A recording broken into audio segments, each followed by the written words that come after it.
this is our before and after picture, and what you can see on this side is that she's laying down. She doesn't have the strength to sit up on her own. Also, her hair is light, it almost turns a blonde color when there's a lack of nutrients. Her skin is breaking away, and just her overall, obviously the look of her. And then this is one box, or 7 weeks later, of Plumpy Nut.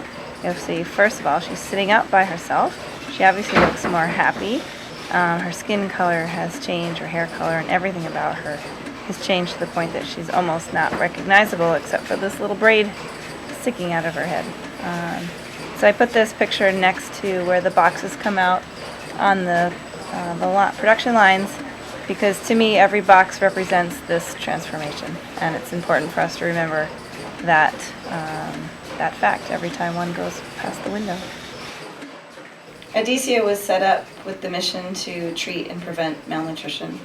And malnutrition is an enormous problem that's killing up to 3 million children a year. And that's something that's completely preventable, and we can do something really quite simple to solve that. To see that there were children dying from something that you didn't need to be a doctor in order to figure out why. We didn't need any research to figure out what the cure was to malnutrition. It's food.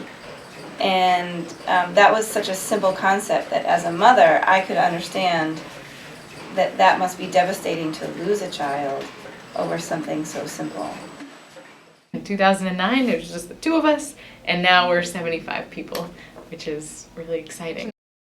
So this is really a paste, so it's like this, right? And it's soft, and there's a couple benefits to the paste, right? It's shelf stable over a long period of time. It's not gonna melt or decompose or it's not gonna degrade, and it can also be eaten very easily by a small child.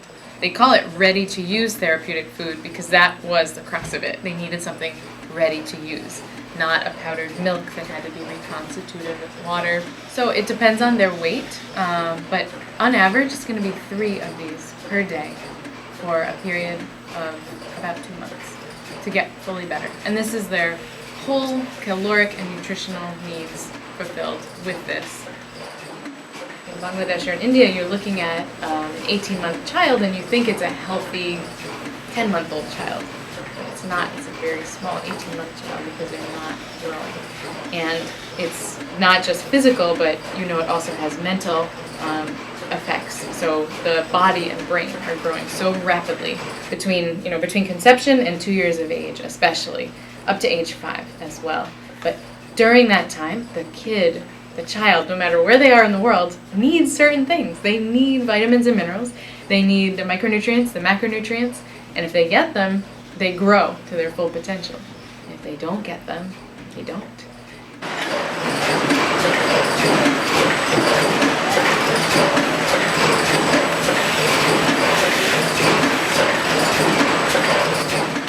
You know a crisis is coming, there's a risk, there's a famine, there's a conflict that is leading to food insecurity. It's coming, it's predicted, and yet it's very hard to raise funds and raise attention for something before it becomes dire, before it's a famine, before kids are starving, people are dying. So that's the hardest thing. So sometimes we're here, ready and able, and yet the funding hasn't come in yet. I think one of the most exciting things for me is that we will have more ability to surge, and really when there are big needs, really expand to meet those needs and have it quickly and have it ready. The biggest thing is that we shouldn't ever have to say, no, we're booked, we're busy. We should always be able to say, yes, this is a need, yes, we can answer it. When do you need it by? The new facility is about 5 times bigger. So that's one thing. It gives us more space, it gives us more ability to grow. Additionally, we'll have a whole warehouse activity that we really don't have right now. We'll be doing our own warehousing. We'll have a research and development line, as well as an R&D kitchen, which is huge to allow us to continue to optimize and improve. And we'll also have a much more robust quality laboratory. And last but not least, bigger space for students and visits. Because even in this facility, we have tours at least every week. People from all walks of life could be the Girl Scouts, it could be the Rotarians, it could be anybody.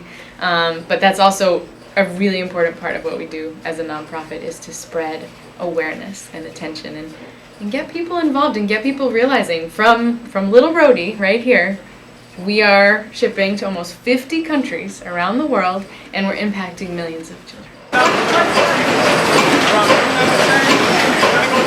We've coordinated a lot of shipments to well over 40 countries since we started here. I feel very proud to say I have a fingerprint in every shipment that have actually gone out. We are projected to ship over 400 this year, and we are actually very close to hitting the 400 mark. And we're in November. We still have a lot of shipments scheduled to go out. When Edesia ship product from here to these locations that we always ship to, we don't just put it in the vessel and assume it's going to get there. We follow through and make sure that these deliveries are in line with their expected receiving dates, and make sure that it gets to their storage depots, and then we go to the next shipment. I am a Sierra Leonean that left Sierra Leone during the wake of the Civil War. Life living in our country during that crisis was just unbearable. You're worried about whether you're going to wake up to see another morning. You know, I can't really think of anything better to do with my life than to really be part of an organization that works towards feeding kids that are severely malnourished, that works towards really changing the scope of malnutrition around the world. Because I remember how malnourished I was myself when I first arrived in this country. And this is what keeps me up at night. This is why I come to work every day knowing that my goal is not to ship 10 containers when I know I can ship 30.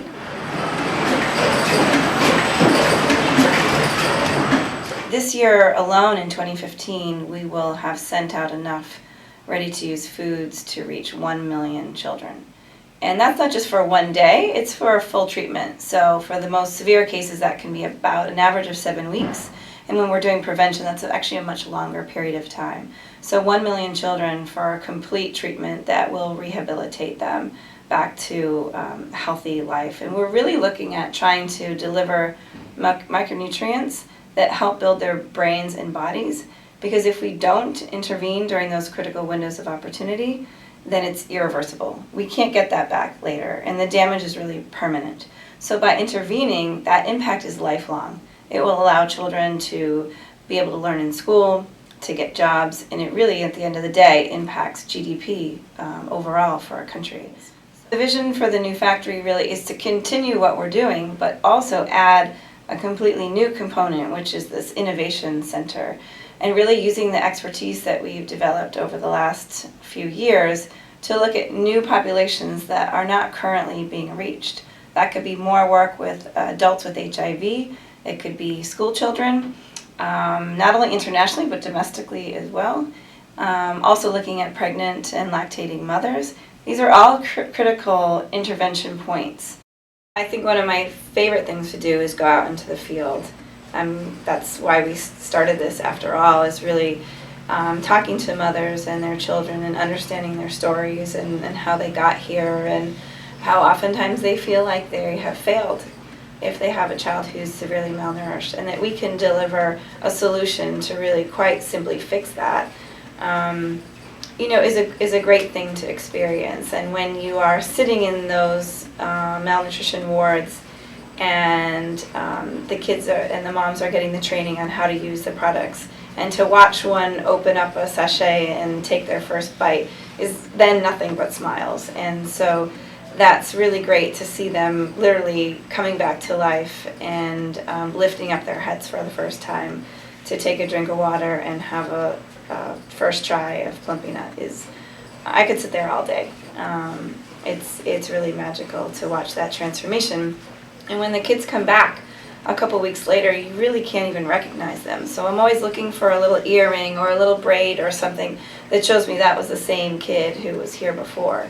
Because their whole their face, their eyes, everything about them is almost unrecognizable, which is really an incredible thing to witness.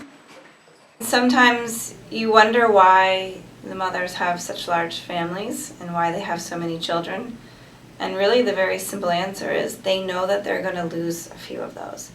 And that's a concept and a thought that probably we can't even understand what that must be like, to know in advance that this is possible, that you could lose 2 or 3 of your children.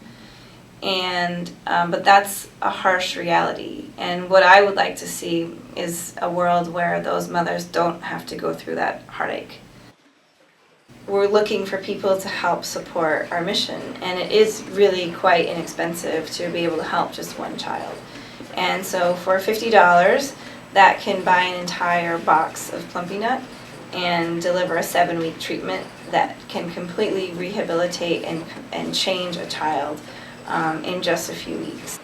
You know, we really need supporters to be able to help us carry out our mission.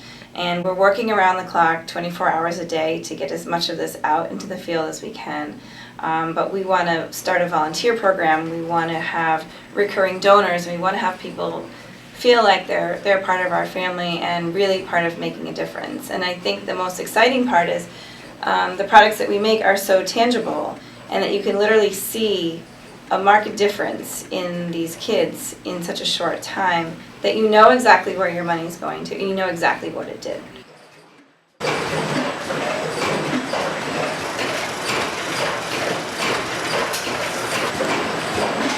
Always checking that the seals are sealing well. We're checking that the dates are printing properly, and also just checking the weights that they're 92 grams.